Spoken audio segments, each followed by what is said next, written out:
আসসালামু আলাইকুম সুপ্রিয় চাকরি প্রত্যাশী ভাই বোনেরা, আপনারা সকলকে আমন্ত্রণ জানাচ্ছি সমাজসেবা অধিদপ্তরের আরও একটি নতুন ভিডিওতে। আপনারা সকলেই জানতে চাচ্ছেন বা জানতে আগ্রহী, সেটা হচ্ছে সমাজসেবা অধিদপ্তরের 1485টি পদে যে সার্কুলার হয়েছিল সেখানে কিন্তু ইউনিয়ন সমাজকর্মী এই পদটাতে সবচাইতে ভ্যাকেন্সি বেশি।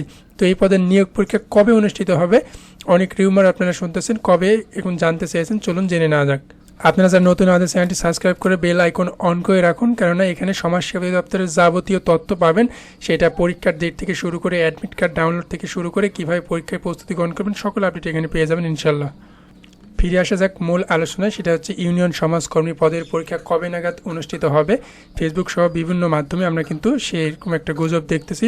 তো সম্ভাব্য যে তারিখ সেটা হচ্ছে কিন্তু আগামী 9 অক্টোবর এই পরীক্ষা অনুষ্ঠিত হওয়ার একটি সম্ভাবনা রয়েছে, অর্থাৎ সমীহ সম্ভাবনা রয়েছে।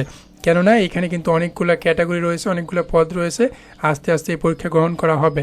তো সম্ভাব্যভাবে 9 অক্টোবর অনুষ্ঠিত হবে। এর মধ্যে আপনারা কিন্তু 2 মাসের মতো একটা সময় পাচ্ছেন। সেখানে আপনারা যেগুলো বিষয় থাকবে সেটা হচ্ছে বাংলা, গণিত, ইংরেজি এবং সাধারণ জ্ঞান। এই বিষয়গুলো এখনই পড়াশোনা করতে পারেন। এবং এছাড়াও আপনারা যারা বিভিন্ন কোর্স দেখতে চান বা কিনতে চান, সেটা কিন্তু এখনই কিনে ফেলতে পারেন, কেননা পরবর্তীতে আপনি সময় খুব বেশি একটা পাবেন না। যাক, এই ছিল আজকের ভিডিও। পরবর্তী আপডেট পেতে সাবস্ক্রাইব করে যুক্ত থাকুন। এখানে আপনার পরীক্ষার অফিসিয়াল আপডেট থেকে শুরু করে অ্যাডমিট কার্ড ডাউনলোড এবং কীভাবে পরীক্ষার প্রস্তুতি গ্রহণ করবেন সে সকল আপডেট দেওয়া হবে ইনশাল্লাহ। সকলকে ধন্যবাদ। আসসালামু আলাইকুম।